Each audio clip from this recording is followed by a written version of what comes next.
আপনাদেরকে স্বাগতম। আমরা আইফোনের সব ধরনের কাজ করে থাকি।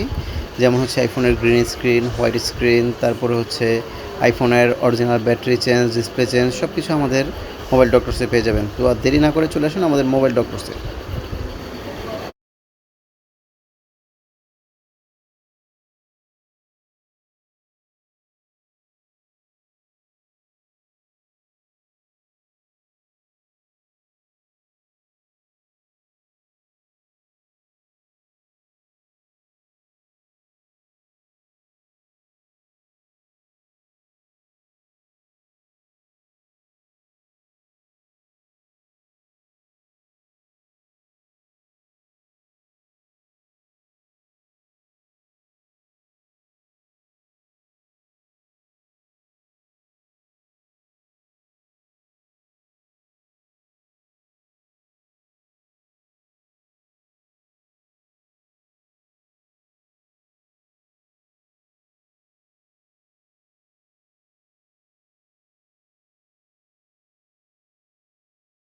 আপনারা গ্রিন স্ক্রিন এবং হোয়াইট স্ক্রিন সর্বনিম্ন রেটে করতে পারবেন। মাত্র 1500 টাকা আইফোনের হোয়াইট স্ক্রিন এবং গ্রিন স্ক্রিনের কাজ করে নিয়ে যেতে পারবেন।